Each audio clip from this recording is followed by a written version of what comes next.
Oh, cool. I think I got the fun bug Oh no. already. Oh no. It says starting off battle, but I'm getting nothing. Are you in? I'm here doing the thing. So what I would suggest All is right. you just do a quick force close and reload, and it should let you right back in. I'll do a All quick look right. through the lineups here. Starting here in green, this is VRTUS. I believe VRTUS was the North American 7 seed. Although I think you may get lucky, Zath. I think we're going to get a restart. Cowboy looks like he hasn't loaded in. Nope, there he goes. Okay, here we go. VRTUS is NA's number 3. This Number is EU3 versus 3. NA3. There we go. All right, so Coops Marceau here. A little bit of gun reload. Max gun reload there. Cobra's Gdansk. Again, with the gun reload, a little bit of range. Cowboys Shimakaze. Max Super Mega Max Ultra Torpedo reload build. We got a 4 cruiser lineup here for VRTUS. This is Lights Napoli, the secondary build you would sort of expect, I think, in this situation.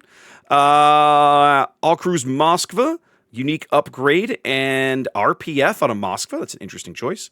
Let's look at the remaining cruisers. Another Moskva. This is Man with an RX-7. Again, unique upgrade. He's going top grade gunner, though.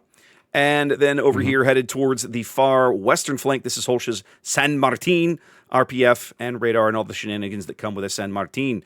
Double battleship. This is Black Ribbon's Bungo. We saw Black Ribbon have some amazing work last weekend in his Vermont, but here in a Bungo here to start game 1.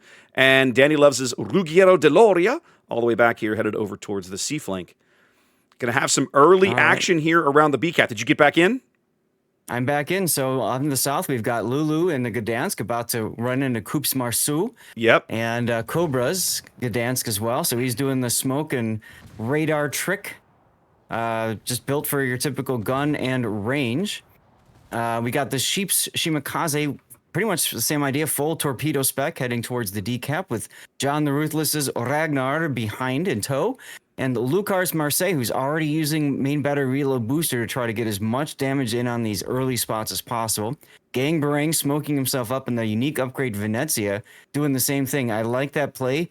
Get the shots in, but also make sure you don't take damage in return.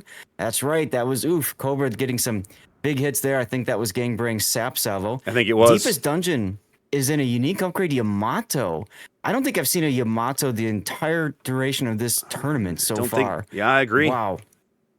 We got 4 amazing and a Moskva unique upgrade. And note the slot 5, instead of concealment module, going for the extra consumable duration. So that the radar lasts even longer, the heal lasts even longer, DCP, you get the idea, and Hydro. That's kind of neat.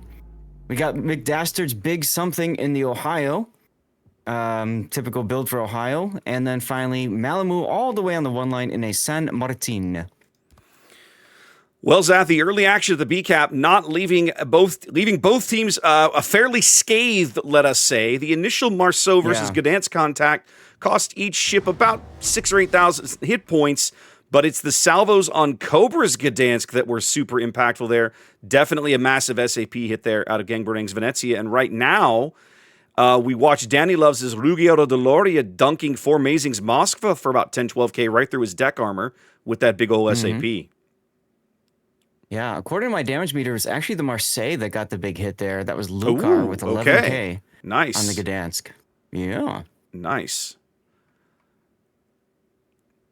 Well, Coop's back into B. They're fishing for him. The Gdansk radar is available. That's Lulu, excuse me.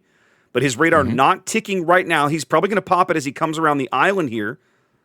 Let's see what he does. He's trying to get his bow turrets around. Still no radar. They're fishing blindly for Coop and getting some blind resets on him. I'm curious as to why they're away. There's the radar. Hard lid on the surface. Both Gdansks now easily spotting each other. Coop's going to pay a heavy price for this. He's going to be caught and take some more damage here. Gdansk, of course, not having a heal. What you're seeing here is very typical of competitive play, especially on this map. You see a lot of players they don't want to give up the B cap, so they play this game of I'm going to back in, I get radared, I run away, and I'm back in, get radar, run away. Yep. And ultimately, you don't get anything out of it. Well, and Coop's basically lost enough HP, he can't pull this trick again. They can't risk the ship anymore unless they for sure want to lose it. Lulu's position here on the south tip of this kind of triangular island on the eastern side of the B cap. This is a brilliantly strong position to put a Gdansk in. Mm-hmm.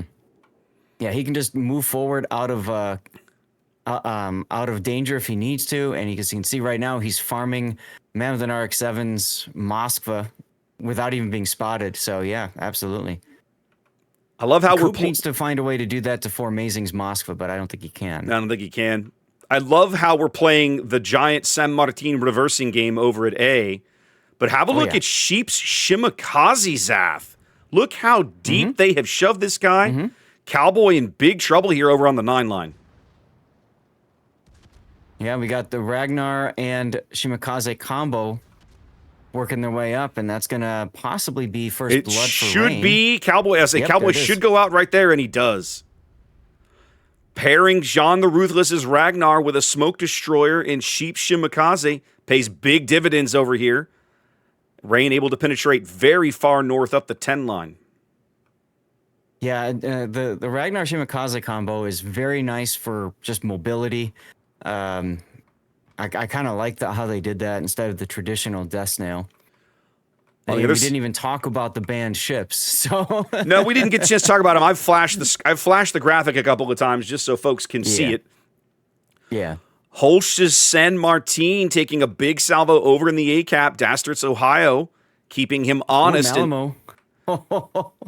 And Bungo spoke as well. Bungo spoke as well. So both San Martins getting slapped around over here in the A cap, but it's Holst who is putting pressure on the cap itself. The Moskva radar from Formazing keeping him lit right now, but when that expires in another 15 seconds, he'll have the opportunity to get back into this cap circle. Right now, he's just trying to troll. I'm surprised he's turning. I love Black Ribbon's Bungo salvos. If you look, he's doing them one at a time. Yep. And boy, did he hit because of that. He's waiting to see how is Malamu going to try to dodge. Ohio salvo coming in on Holsch, but nothing doing. Able to take some full pins, but nothing more catastrophic. This salvo might end Malamu. He's 110 seconds from a heal. We just went dark. No. Those were so close. Wow. Watching Black Ribbon play Battleship might be one of my most favorite things to do these last couple of days at King of the Seas, Ath. Oh, it's very fun. Malamu now trying to use the border here to his advantage. Does take a full pin. No, that was an overpin. Still lit as Cobra's Gdansk continues to chase him south under pressure from Black Ribbon's Bungo.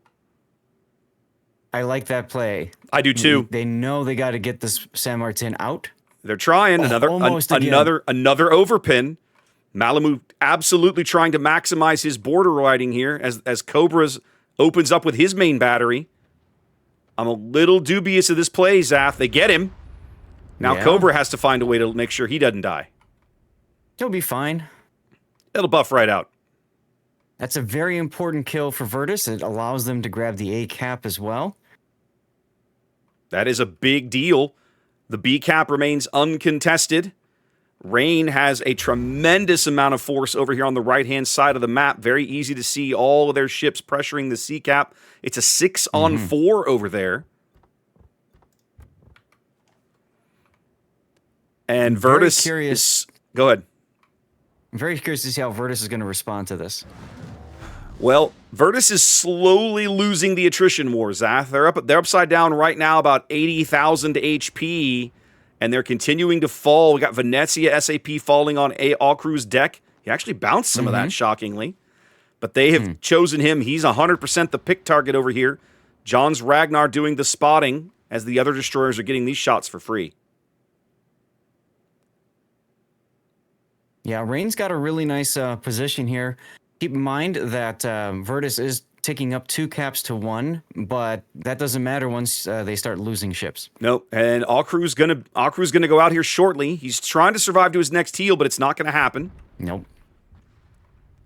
So Rain back to a 1-ship lead here as we approach the halfway mark of the game.